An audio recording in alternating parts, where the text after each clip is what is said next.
Alhamdulillahilladzi hadana li hadza wa ma kunna linahtadiya laula an hadanallah.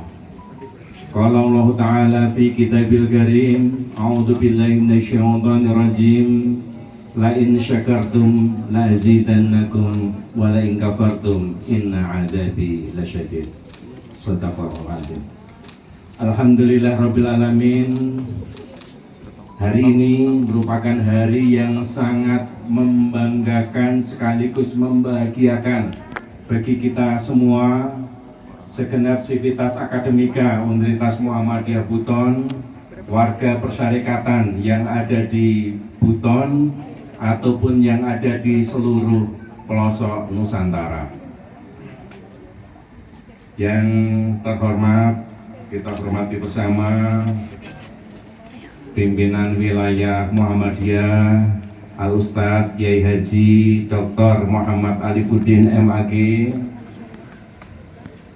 yang kita hormati Ibu Rektor Ibu Dr. Hajah Waude Al-Jarliani, yang kita hormati BPH Universitas Muhammadiyah Buton Al-Ustadz Kiai Haji Bapak Muhammad Sobir, Pak Mahmud Bunarfa, kemudian Pak Subair, ya, Pak Subair, dan juga bapak-bapak anggota BPH lainnya yang berkesempatan hadir pada kesempatan kali ini. Segenap wakil rektor hadir semua nampaknya. Tadi peletakan batu pertama, semuanya meletakkan batu pertama, ya. Kemudian juga Pak Dekan Fakultas Teknik, luar biasa, gedungnya sudah jadi, megah sekali, ya. Kemudian dekan yang lainnya, Fakultas Pertanian, Fakultas Agama Islam, Fakultas Kedokteran sudah ada dekannya belum? Belum ada, ya. Segera akan ada, coming soon gitu katanya, gitu ya.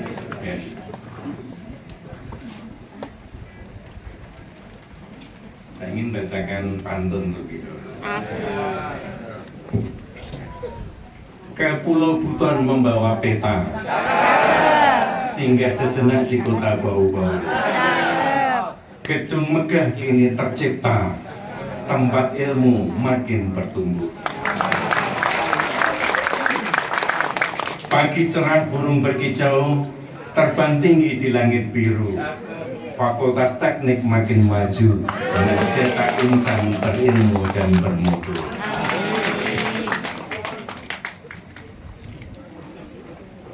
Kalau saya mendengar kabar tentang UM Buton di periode pertama saya di PP, periode pertama saya di pimpinan pusat Muhammadiyah itu 2010-2015.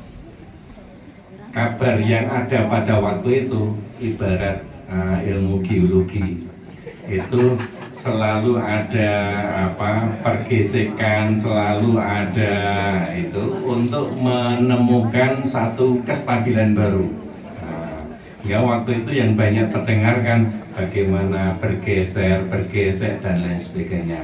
Rupanya betul itu sunatullah itu. Kalau bergeseknya sudah selesai, akan timbul kestabilan baru. Dan nampaknya hari ini UM Buton itu sudah menemukan kestabilan baru. Bisa dibayangkan, ini kan gedung megah ini, luar biasa, hasil karya putra-putri Buton sendiri. Fakultas Teknik UM Buton mulai dari merencanakan, menggambar, kemudian melaksanakan sampai selesai. Kalau sekedar gambar tapi tidak dikerjakan, banyak tempat. Bisa memulai tapi nggak bisa mengakhiri, contohnya juga banyak. Nah, tapi bisa memulai, kemudian mengakhiri, kemudian juga semuanya mengatakan bagus, wah itu baru prestasi. Acung jempol untuk Fakultas Teknik. Belum selesai kita meresmikan, sudah peletakan batu pertama. Bukan hanya satu gedung lagi yang diletakkan, langsung 3 gedung. 3 gedung. Gedung kembar itu kan 2 ya. kembar. Yang namanya kembar kan mesti dua, nggak bakal kembar hanya satu gitu ya. Kan kembar kan mesti dua.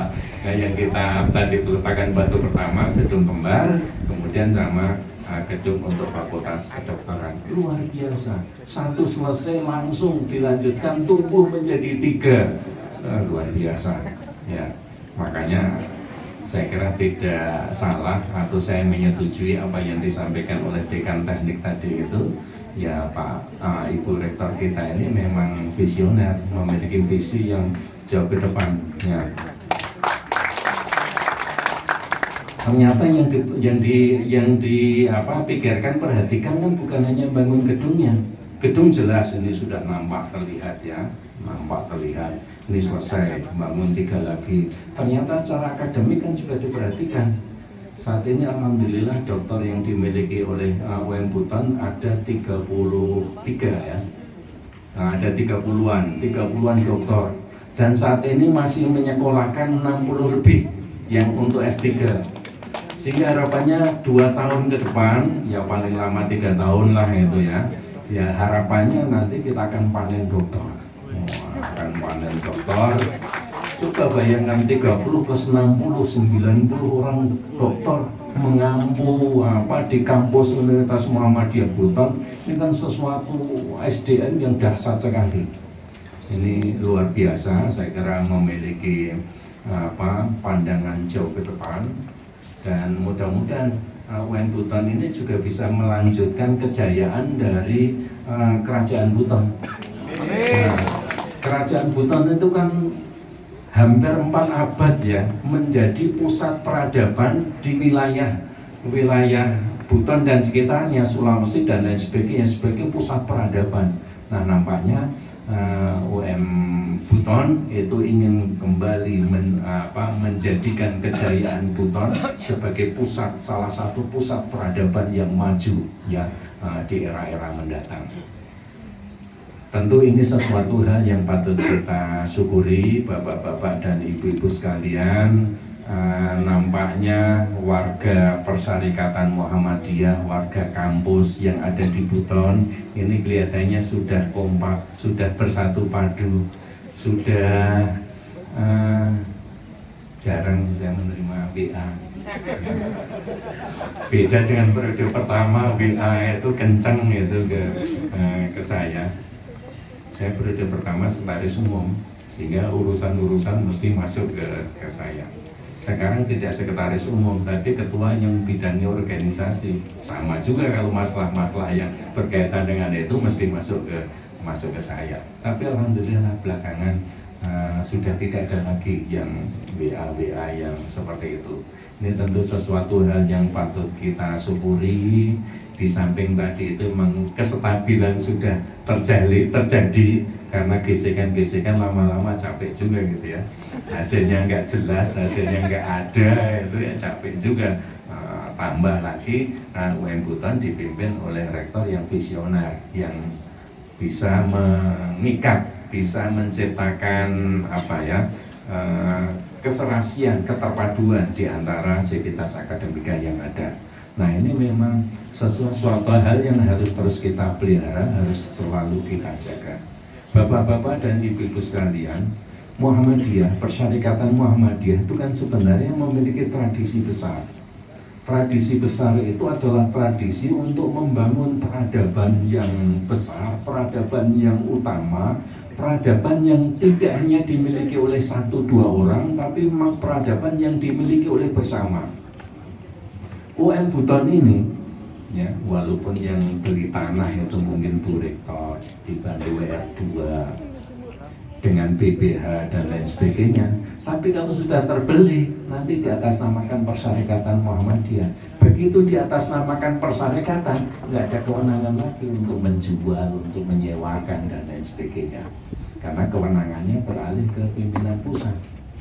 Tapi hebatnya orang-orang Muhammadiyah itu, wong pimpinan pusat saja jarang kesini, termasuk juga ketika beli tanah, ketika membangun, bisa ditanyakan pada Bu Rektor, berapa bantuan dari PP Muhammadiyah untuk beli dan bangun ini? Ya Bu ya? No, nggak ada. Ya. Tapi kok bisa ikhlas kemudian melepaskan itu ke PP Muhammadiyah? Ya. Melepaskan ke PP Muhammadiyah itu kan dalam rangka untuk memelihara agar aset ini itu menjadi abadi, menjadi milik organisasi, milik persyarikatan, atau dalam kata lain milik umat, yang tidak bisa diambil oleh orang per orang. Ambil orang per orang.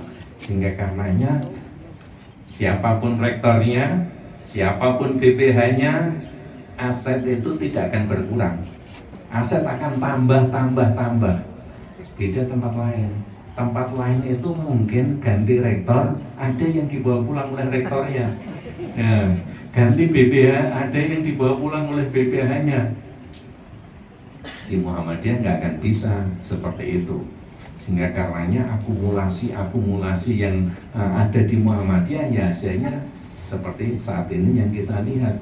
Perguruan tingginya ada 163, kemudian rumah sakitnya ada 125, kliniknya ada 400-an lebih. Kalau SD, SMP, SMA ini jumlahnya sudah ribuan, mungkin sekitar 7.000, tambah PAUD dan TK sudah lebih dari 20.000. Akumulasinya terus tambah. Inilah membangun tradisi besar. Tradisi besar itu tidak hanya tergantung oleh 1-2 orang. Mungkin satu waktu akan ada konflik-konflik kecil gitu ya, tapi konflik kecil ini akan segera berakhir, akan segera terlindas oleh masa, oleh waktu, sehingga timbul kestabilan baru. Dan di Muhammadiyah insya Allah orang-orang yang ikhlas dalam rangka lillahi kalimatillah. Bapak-bapak, ibu-ibu sekalian, Muhammadiyah itu meyakini bahwasanya agama Islam itu adalah agama yang mendorong penganutnya, pengikutnya untuk maju. Bukan hanya sekedar damai, bukan hanya sekedar harmoni, bukan hanya sekedar tenang. Tetapi Muhammadiyah, agama Islam menginginkan umatnya untuk maju dan berkemajuan. Kalau kita belajar sirah nabawiyah, tentu kita semuanya ingat Nabi Muhammad itu sengaja oleh Allah diturunkan ke masyarakat jahiliyah. Masyarakat jahiliyah itu apa? Masyarakat yang tidak pandai baca tulis, masyarakat yang secara kemampuan penguasaan ilmu pengetahuan sangat rendah sekali, masyarakat yang secara etika, secara moral tidak memiliki moralitas yang baik. Sengaja diturunkan di masyarakat yang kondisinya seperti itu untuk bisa memberikan distintif, pembeda yang jelas antara sebelum wahyu diturunkan dengan setelah wahyu diturunkan, setelah berakhirnya masa kenabian. Sebelumnya jahiliyah, sebelumnya secara politik tidak menarik, sehingga mungkin kekuasaan pada waktu itu tidak ada yang menjajah, yang menguasai Mekah. Tidak ada yang menarik. Tapi begitu Nabi selesai menjadi Nabi, karakternya berubah luar biasa, berubah 180 derajat. Dari masyarakat yang tidak pintar baca tulis menjadi masyarakat bukan hanya pintar baca tulis, tetapi mampu menguasai ilmu pengetahuan hasil peradaban sebelum Islam.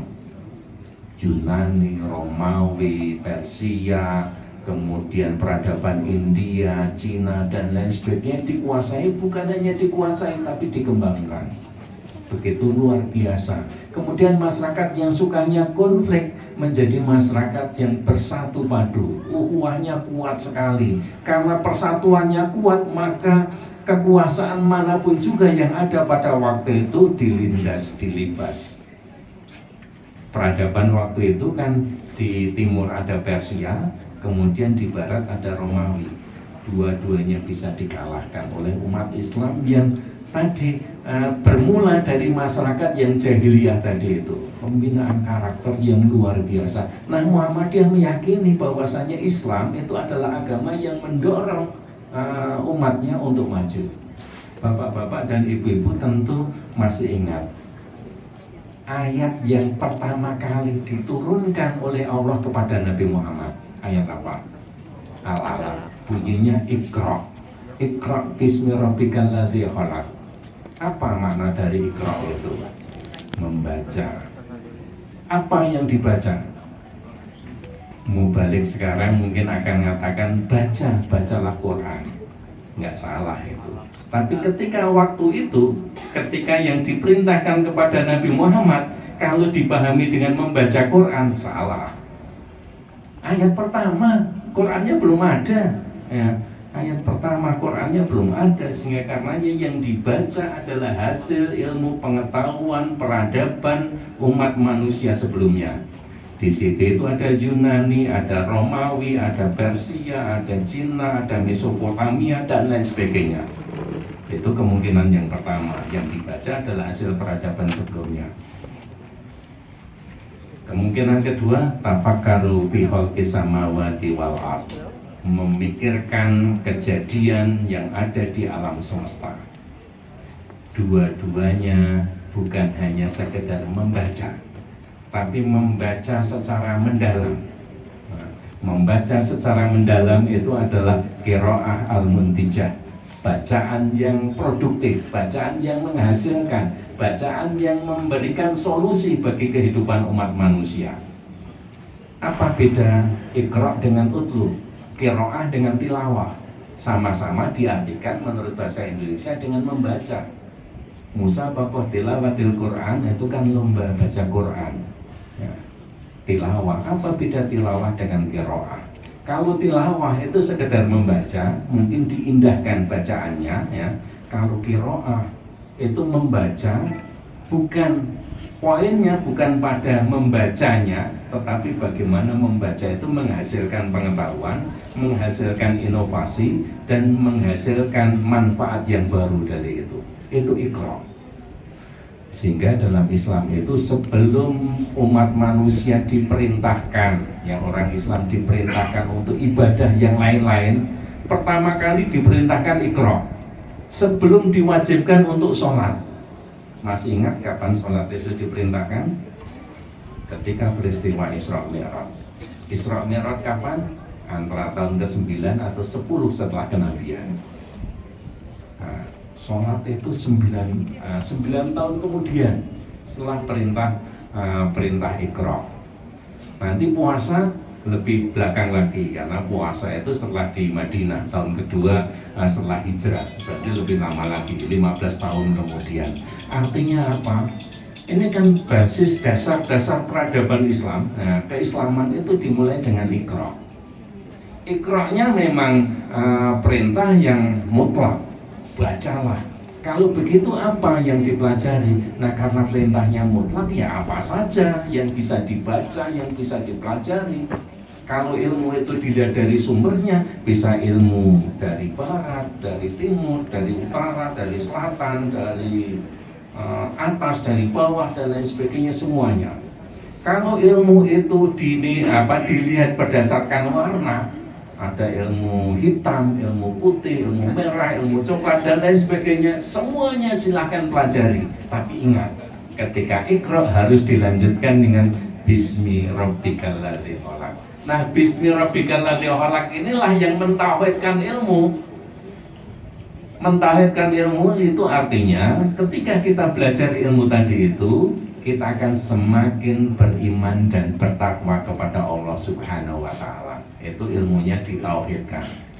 Di samping itu, secara manfaat, ilmunya harus kemudian memberikan manfaat, tidak memberikan kezaliman untuk orang lain. Sehingga ilmunya menyebabkan keimanan ketakwaan kepada Allah, secara manfaat memberikan manfaat untuk orang lain. Sehingga secara guyon dalam pengajian sering saya katakan, oh kalau gitu belajar ilmu copet itu boleh, belajar ilmu sihir itu juga boleh, tapi syaratnya ada dua. Yang pertama, kamu belajar ilmu copet, kamu tambah beriman dan bertakwa kepada Allah. Kemudian yang kedua, kamu belajar ilmu copet tidak menyebabkan orang lain itu terdolimi oleh kamu, ya. tapi orang lain mendapatkan manfaat dari kamu. Ilmu sihir juga begitu juga, tidak menyebabkan orang lain mendapatkan kezaliman, tapi orang lain mendapatkan manfaat dari ilmu kamu. Kalau itu terpenuhi, oke, jalan. Tapi kalau nggak bisa, ya jangan. Berarti nggak boleh gitu ya. Membangun peradaban. Islam Muhammadiyah sangat meyakini Islam itu adalah agama yang membawa kepada kemajuan. Dan itu dipraktekkan oleh umat Islam hasil didikan langsung dari Nabi Muhammad ya. Setelah Nabi wafat, dilanjutkan Khulafaur Rasyidin. Ketika masa Khulafaur Rasyidin, terutama ketika masa Umar bin Khattab, kan kemudian dilakukanlah ekspedisi-ekspedisi ke berbagai kota. Kenapa ke berbagai kota itu umat Islam cepat memperoleh kemenangan? Salah satu kuncinya adalah karena umat Islam dibantu oleh penduduk lokal. Kerajaannya memang melawan, tapi masyarakat lokalnya membantu umat Islam. Nah, itulah kemudian dalam sirah dikatakan sebagai fathu. Fathu itu membuka ya, lebih pada membebaskan dari kekuasaan sebelumnya yang zalim, kekuasaan sebelumnya yang angkara dan lain sebagainya. Nah, kemudian Islam kan memuncaki peradaban lebih dari 6 abad. Memuncaki peradaban dunia berada di bawah kepemimpinan Islam. Itu sudah dibuktikan masa lalu. Cuma memang ketika Muhammadiyah hadir, itu kondisinya sedang memprihatinkan. Roda berputar, yang semula berkuasa kemudian dikalahkan oleh peradaban lain, peradaban Barat dan mungkin peradaban Rusia. Umat Islam ketika Muhammadiyah hadir hampir semuanya dijajah oleh peradaban Barat. Kenapa dijajah? Salah satu sebabnya adalah banyak yang melalaikan ajaran-ajaran inti dari Al-Quran. Semangat, motivasi, hidup untuk kemudian selalu berjuang, berlaku adil, persamaan, menolong orang miskin, menolong du'afa mustad'afin dan lain sebagainya, yang menjadi cita-cita, yang menjadi spirit dari Islam itu sendiri, kemudian banyak tidak dilakukan, ya, terutama oleh penguasa pada waktu itu. Bapak-bapak mungkin nggak pernah membayangkan ya, dalam dinasti Islam itu kalau terjadi ini perpindahan kekuasaan itu ngeri loh. Ada anak yang bunuh bapaknya, ada keponakan yang membunuh pamannya karena pengen segera menjadi khalifah, ya, pengen menjadi raja. Umar bin Abdul Aziz itu kan matinya kan karena diracun. Ya. Khulafaur Rasyidin yang 4 itu meninggalnya kan, yang meninggal wajar ya apa? Abu Bakar ya. Yang lainnya meninggalnya kan by accident ya, dengan ada peristiwa tertentu yang menyebabkan itu. Nah, di situ itu ya ketika masa puncaknya memang kemudian ya perangnya kalah, terutama ketika tentara Mongolia datang, ternyata mereka lebih kuat dan hancurlah kemudian peradaban Islam itu. Nah, Muhammadiyah itu ingin membangkitkan itu. Salah satu jargonnya ar-ruju' ila Quran wa sunnah, kembali kepada Quran dan sunnah. Nah, kembali ke Quran dan sunnah itu sebenarnya lebih kepada motivasi spirit Islam untuk memajukan peradaban. Agak beda dengan ar-ruju' ila Quran wa sunnahnya Salafi. Kalau ar-ruju' ila